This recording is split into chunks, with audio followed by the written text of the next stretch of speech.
Hey everyone, Krista here with Notch and the Rope Runner Pro. So I've been climbing on this for about a year now, and yeah, I just wanted to talk about how to inspect this device. First things first, when you get this, make sure you download the owner's manual and read about it. Make sure you understand it and you know all of its capabilities and limitations. Both for SRS and MRS climbing.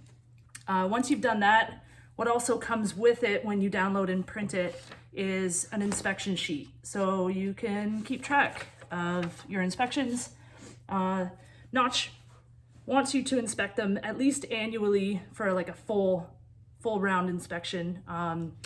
But you should be inspecting this daily and like every single climb. So your regular inspection for like a daily climb would just be like making sure that everything's working properly and it works and holds, and you do load tests, things like that, your basic kind of inspection.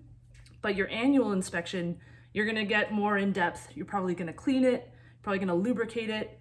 And then once you've cleaned and lubricated it, then you're gonna check all the inspection points. So let's go over those first. Yeah, let's start at the top. So work our way down. The top, this is called the bird. That's where I start and I check it. I have it hanging on a rope here just so it's easy for me to work with and show you. But a lot of this inspection, you'd want to do it off the rope so you can really play with it, move it around, open it up, that kind of thing. But the top, the bird, what you want to inspect is obviously looking for cracks and excessive wear, things like that. But you really want to pick it apart down to its components. So this top slick pin here is stainless steel, whereas the other two lower ones are aluminum. So the stainless steel one, you're going to want to rotate it, take it out completely and inspect it, make sure there's even wear, no cracks, no rusting, basically everything you would be checking on any other kind of device like this, like carabiners, things like that. I also make sure that I check the little pins that hold it in place. I push them down, I decompress them and make sure they come back up. You don't want them getting jammed up. Maybe you've got some sap or something in there, or maybe it's rusting.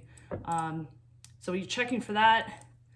When it's not on the rope, you want to check that the spring mechanism springs back naturally and flicks back to neutral position on its own. You can also take it all the way back and then make sure it flings back naturally as well. Obviously with the rope in there, it doesn't really do it, but when you have it out and apart and you're playing around with it, you'll see what I mean. It flicks back and forth. And listen to it too. Make sure it's not making any creaking noises in the spring. There could be something wrong with the spring mechanism, and you do not want that, because this is what controls keeping that tension on the rope as you engage the device. Next down, following down there, is the main adjustment bollard. So this is what gives you your first point of friction. This is the point where you can adjust your Rope Runner Pro to whatever size diameter rope, whether it be from 11 to 13 millimeters. I have it on setting 5, so kind of wide open, works for me. And my rope and this Banshee and my weight. So everybody's going to be a little bit different. This is where you're going to want to maybe try it low and slow to begin with and really get that adjusted properly so it doesn't slip and creep when you put weight into it, whether you're sitting still or do a couple of bounces on it to check. So you're going to check that for excessive wear, any cracks, that kind of thing. This is aluminum here. And then you're going to want to take your Allen key tool and just make sure that it's tight. This is something you should do daily as well. I keep this in my climbing belt actually, just so that in case I'm in the tree and I notice something wrong, I can adjust it right then and there. So you want to make sure that those are tight. Then moving down, you're going to be checking on, make sure that the bird pivots. And then all these lower slick pins, like I said before, these are aluminum. So again, you're going to pull these out, you're going to check for wear, because these mainly just stay attached and in, so you don't really get a good look at them. So you want to pull them right out, inspect them, again, checking that you can compress the slick pin things on the end. I don't know what that would be called, but push them down, make sure they come back up. You're also going to want to check your SRS attachment point. Something else they mentioned in the manual, this is an SRS attachment point. You do not attach anything to this if you're climbing MRS. Pretty important. You can collapse the device. It's just not designed for MRS to be using this fair lead point. So you're going to check for that, make sure that it moves freely and it's loose, it's not bent or anything like that. Then you're going to check the pulley down at the bottom. Again, when the rope's not in here, it's a little bit easier to check to make sure that it's spinning nicely. I've just cleaned this one, so it's spinning really quite well. You can also lubricate them. They have a lubrication point on the bottom, one in there, and then one underneath here. If you lift it and open it up, there's lubrication points in the bottom there. Yeah, and then the friction body. So this is the point that gets a ton of wear, especially if you're doing big bomb outs and things like that. You want to be really, really mindful of the wear that you're creating on, let's see if I can get this in here, this straight portion here. This is what your rope sits against. So after it takes the weight here, it pushes against this plate here. So if I pull some of my rope out, you can see some of the wear on the inside there, some of the color is off. You're gonna check that plate and make sure that it's not worn, I'd say more than 10%. And that piece is completely replaceable. So you don't have to buy a whole new rope runner because your plate is worn. Same with the pins are replaceable, and the upper and lower bollard are also replaceable. So if you're climbing on this a lot, this is your main device, those are things that maybe yearly you wanna replace if they're showing a lot of wear and tear. So that's kind of your main inspection. Also, obviously your main tie-in point there, make sure that that's free and also not too much wear on the bottom section where your carabiner is almost always sitting.